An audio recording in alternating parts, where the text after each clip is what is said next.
This is going to be like the fourth video I've ever made that tries to put a logical definition on gender and sex. So, gender and sex, let's just dissect the madness. I don't know any of the historical standpoints. I haven't read much of gender studies, but I know logic. And I'd like to state that if you have two categories that have the same labels, and in one category you say that the labels cannot be equivalent, namely F cannot be M, and then in the other category you have F and M, and these F and M labels on this side that can't be equivalent map to the other side to the things that they can't be equivalent to. That's something wrong. There's something wrong there. And I believe that contradictions can exist in in logical systems. I'm for pair consistency um, in order to create a complete universe. However, this just isn't type safe. And it pisses me off. Is how do I even begin to define the object that's me when you're creating a type safe operation from the get go that totally confused me and gaslit me out of my existence for for a very long time. Every single trans child that doesn't get their puberty at the right time is a failure of the cis supremacy. And that's how it's seen when cis kids get the wrong puberty. Trans puberty is seen as a failure of the trans supremacy, and trans people get attacked. Every single time a trans kid gets the wrong puberty, I'm gonna start attacking the cis supremacy every single time I learn about it, because I'm very pissed right now that I have to be an agoraphobic that doesn't leave my house because I'm going through cis supremacist second puberty. I'm just a little bit upset.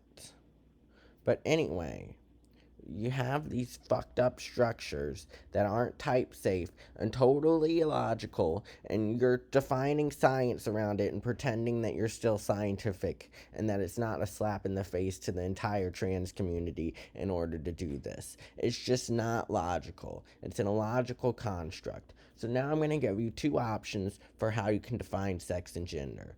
It's two options. One of them is more in line with what gender studies people are going towards. One is more in line with what Kurt's going towards, and absolutely no one else. But I'll give you the two options. Your first option, which is going to be the one that you guys like the most, is you're going to have sex, which is penis or vagina. Which role are you playing? Do you want to date gay men and straight women, or do you want to date straight women and I mean gay women and and and and we can also add an intersex option: gay women and straight men. And then an intersex, you're kind of non-binary, anything. That's that's your sex category now. Your gender category is what roles do you employ in order to be seen as a valid penis slash vagina slash whatever. And that can be non binary, female or male. Okay? So you still have male and female and intersex in your sex category. And then you have uh, female, male, and non binary. Note, to be intersex, you do not need to be born intersex now. You can have intersex trans people, people that think they have a vagina and a penis, which would map to probably non binary, but maybe they want to employ the traditional female and the traditional male gender roles in order to be seen as an intersex person. There's no reason why it can't map that way. So maybe we should just get rid of you're still going to have contradictions in the mapping, because technically you could be a vagina. That's why I think it should be penis, vagina, intersex on this side, and then male, female, non-binary on the gender side. Okay, that's your first object type safe language that you can have. Your second one, you make sex XX chromosomes, XY chromosomes, and then all the other chromosomal variations, and then you make gender uh what I had just made sex, only now it's like penis, vagina, intersex over here. That's now your gender. And then gender roles we just call in this paradigm, gender roles are made up constructs of the human mind. And if you release yourself from Maya, you'll realize that gender roles don't really exist, and you should just let people put whatever survival mechanisms they want on their ego, because that's hot. So gender roles don't really exist. You guys can call yourself whatever the fuck pronouns that you want. I don't care.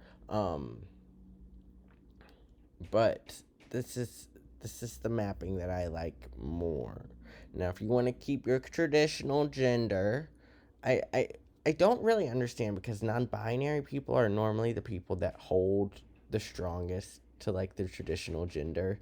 They don't want me to say gender it doesn't really exist.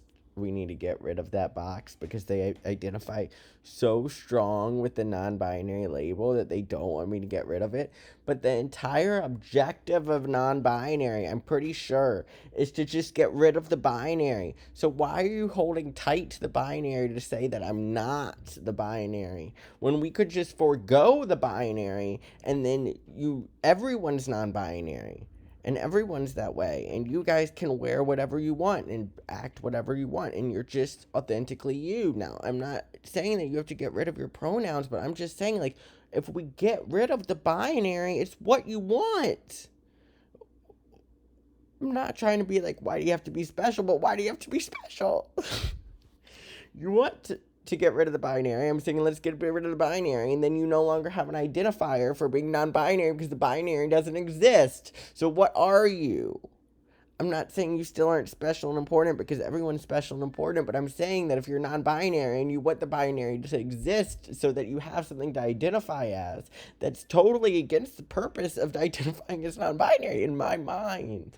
Because I'm a non-binary trans person, if you really want to put word to it, because I don't believe in gender roles. I think they're entirely construct of the human mind. Now, I mostly identify with traditional male roles because it is a survival mechanism, and I feel like people would start to question me at my place of work if I didn't abide by the male gender roles and was a trans male. I don't think the corporate culture would quite get that, and I don't think they quite get me being trans yet. Like, people are very supportive, and I don't want to come off as not that way. People are very supportive, but I don't think they quite understand transness, and why cis people can't understand transness, and I'm totally fine with them not understanding transness, is because of this mix up in language that we have, where we don't really have a way to define trans people that isn't like,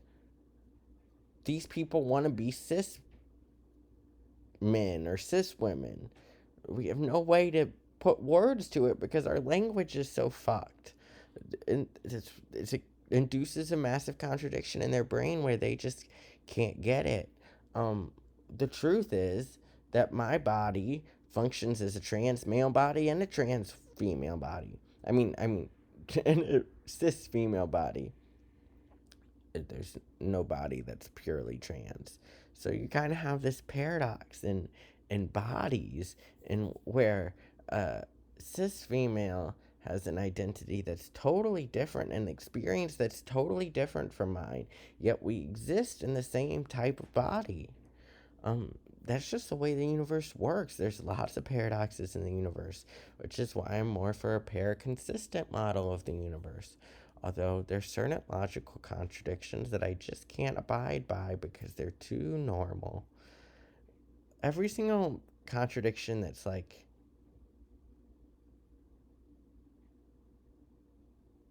there are some contradictions that are outside of systems, but are when two systems aren't interacting with each other, and one system is against the other system. And that's where I think that the explosion principle and all these things come from, because you have to necessarily derive P or Q before taking P not P to be relevant. So it's kind of two separate systems, and all of these paradoxes, and just I'm get off this topic in a second, but all of these paradoxes, it's two separate systems, one higher than the other, like on two different levels, contradicting itself. So I think that any universal logic system necessarily has to be able to deal with the two systems that are coming in direct opposition with each other.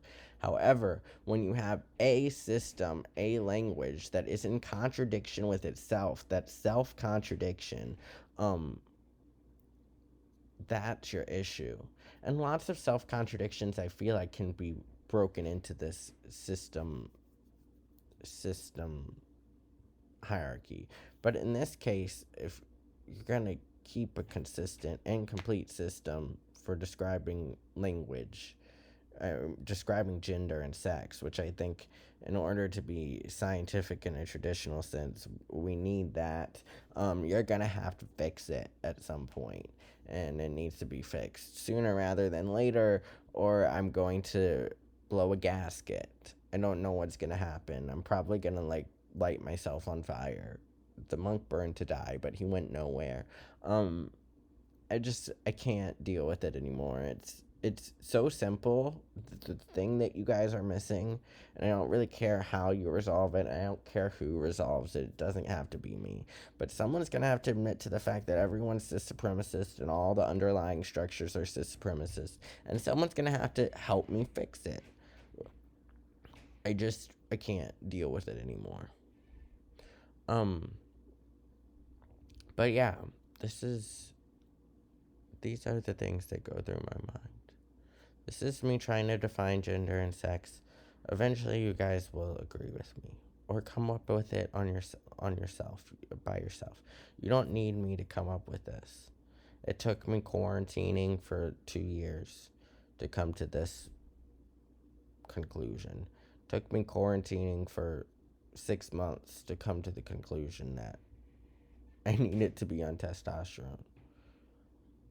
I just was really not for the formerly female male identifier. So when people told me I had to transition, I was like, "Well, I'm already a man, so get with the program." And then I realized I was driving myself insane. Without testosterone, I cry in corners. With testosterone, I don't cry in corners.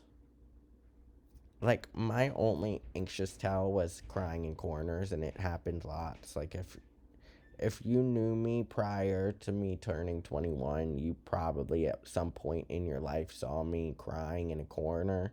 Um, and now I don't cry in corners anymore. So this is why it's very important to get trans people their meds, not because they need their body to look like cis people, but because it is their body is lacking this hormone, just like 47XXY patients lack testosterone, and it needs it in order to function properly. Now, I'm sure I'm not the same as every other trans person in the world, and I'm sure people can do okay without it, but I'm just telling you, I had this issue all of my life, having panic attacks, crying in corners. And I got on testosterone, and I don't cry in corners anymore. So it can't just be like I was out as a trans man, I was still crying in corners. It wasn't just me telling the truth. Now I don't cry in corners. Now I have some semblance of self respect. Not lots, but some semblance of it. I've been too traumatized to have super much self respect, and I don't take anyone seriously enough to have that much self respect for myself.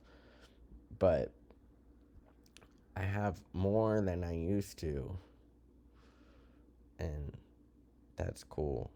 But yeah, I think that medication for trans people, and also if you get kids their puberty blockers and their meds, they're probably going to need significantly less surgeries than if you don't get those things for them.